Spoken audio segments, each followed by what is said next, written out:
last? Nah, not today. It's too good to do that. A beefy combustion engine. We meet again. Welcome to Mercedes AMG GLE 53. A 3-litre straight 6 turbocharged petrol engine which produces 435 horses and 560 Newton meters of torque. Green people, don't panic, because this is actually a mild hybrid. The small electric motor produces additional 20 horses and about 200 Newton meters of torque. But with a mild hybrid, we do not combine the horsepower. The electric motor is here to give us that extra shove and to improve our fuel economy. I can spill the beans right from the start. It doesn't do the latter, but anyway, it doesn't matter. The power is being sent to all 4 wheels. This is an all-wheel drive car, and it is being operated by a 9-speed automatic gearbox. Let's crack on and see how this juicy goddess feels on the road, shall we? 1, 2, 3.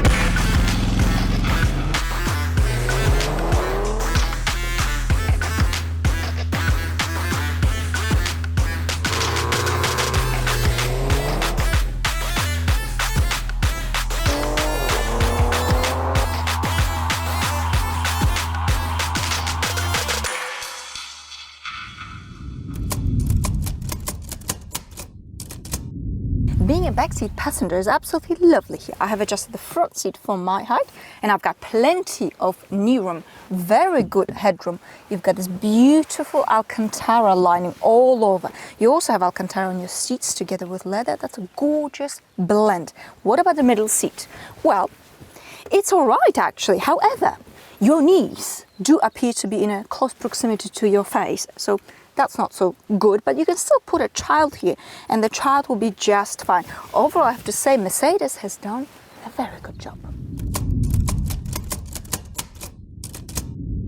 Let's look at the bum and the boot.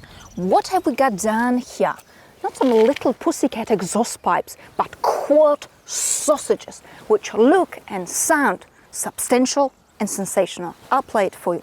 Right, we have to cover the boot space. We've got 655 litres, the practical shape of the boot. You can really jam in a lot of clutter, but it doesn't matter. I mean, this is what matters.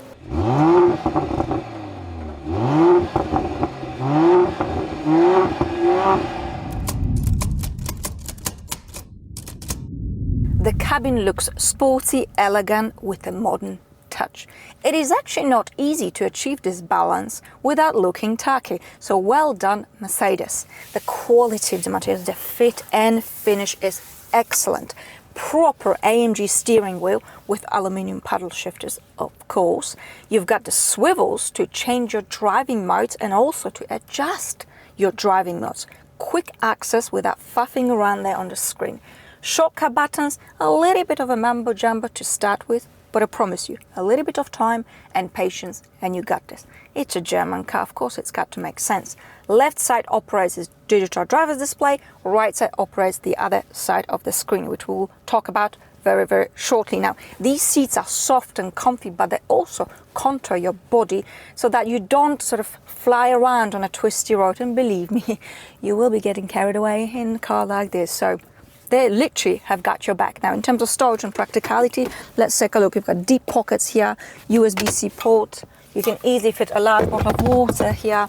A pocket that you can close and open, very good. That's heated and cooled, excellent.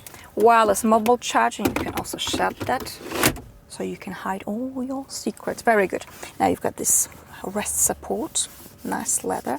By the way, you can lift your suspension up and down according to your needs. Now, MBUX from Mercedes, in my opinion, together with iDrive from BMW, are 2 top infotainment systems available on the market. You can operate it with your finger or you can operate here with the touchpad. It's a little bit less distracting when you're using the touchpad whilst you're driving. You also have shortcut buttons here to your cameras, radio, navigation, all the things that you are using frequently. I'll show you the graphics. I mean, these are excellent. You can, of course, plug in Apple CarPlay. If you don't like it, you don't have to even plug it in because it's done wirelessly. But the system itself is beautiful. crisp, crystal clear graphics. Look how rapidly it responds to the touch of my finger. Very, very good. You of course have got seat massage, ambient lighting. I mean, it's a lifesaver in the winter time. Massage, let's activate that. That will keep me at ease. Everything is just done up nicely. Bits of carbon, just beautiful. I was never a fan of these handles. You have them in GLE as well, in a regular GLE. I don't know if they've opened it, you would feel as if there's a lot more space, but each to their own. Yeah, I love these bits of Alcantara, the blend of materials. Mercedes.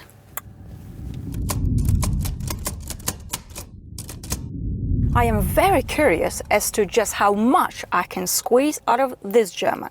So the declared 0 to 100 is 5 seconds. We're going to see for ourselves.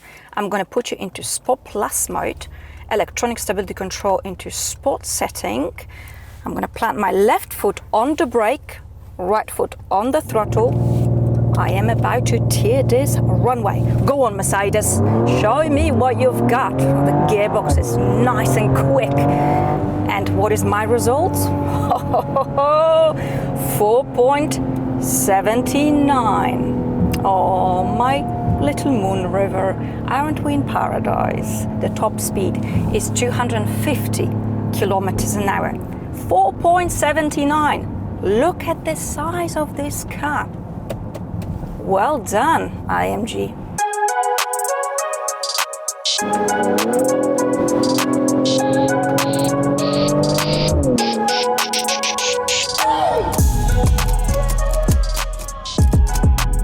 You're sitting high up, feeling significantly more important than anyone else around you in your large premium SUV, as if you own the entire block.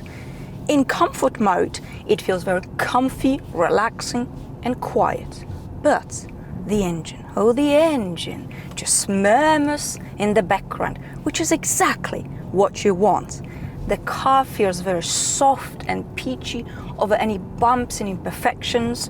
It forms a sense of a luxurious cocoon.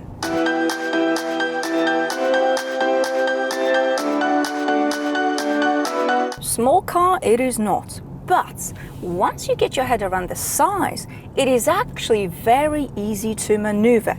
In comfort mode, the steering is nice and light, yet very responsive. You've got the lush Alcantara, which only accentuates your experience.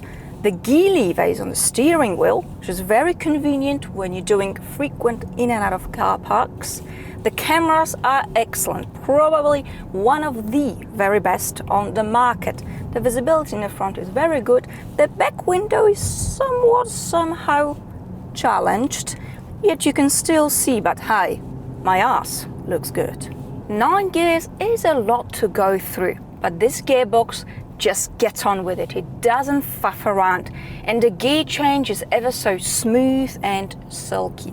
Now, if you care about fuel economy, don't bother with this car, because the cost of owning and running the bloody thing is expensive at the end. In a congested city, you're looking at about 18 liters. On a long distance journey, you just might be able to drop below 15. Maybe, maybe not. It's quite a bit, but don't be dramatic, it's just fuel.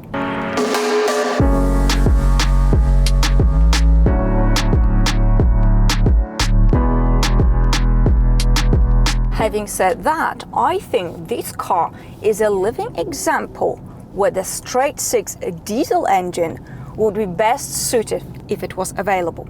You see, with sports cars, the vast majority of them suck petrol like a dragon. They're nifty, nimble, they're here to play, and you're literally throwing money out of the window. It's part of the deal. Yet here, it's a little bit more difficult to justify.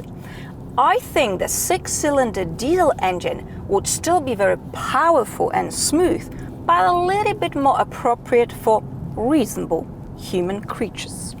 But let's put logic to the side. You cannot possibly be thinking about purchasing this car if lots of horsepower is not your thing. This is not a vehicle for timid or shy. And because I'm neither of these, I'm gonna pop it into sport mode. Nah, sport plus.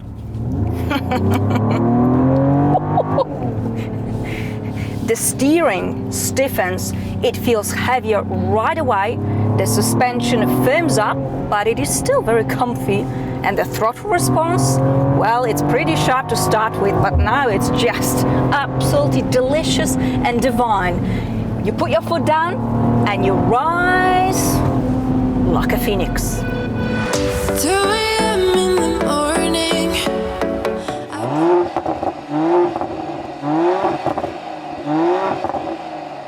And all of a sudden, this huge thing becomes, well, a huge thing that delivers so much fun. The engine revs so nicely and it sounds glorious. Yes, part of the sound is coming through the speakers, but it sounds pretty sexy back there, both when you upshift and downshift. And I'm ever so glad that Mercedes has left 6 spots. Well, they have learned the hard way when they put their magic 4-cylinder touch onto C63. How did that work out? Oopsie daisy. Well, they sure have had a slice of humble pie. This thing,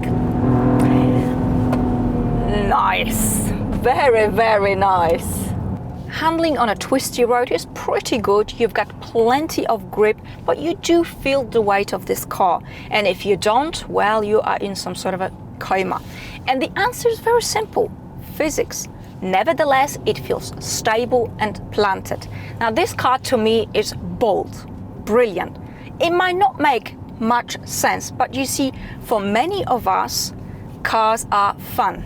They are freedom and joy, and a lot more than just getting from A to B. And because of it, logic doesn't always prevail. We buy cars with our heads, but very much with our hearts. Otherwise, the likes of AMG MRS would simply go out of business. And moral of the story is, there are no rules when it comes to cars, only ideas and suggestions. Thank you very much for watching, and I really hope to see you in my next video. Bye!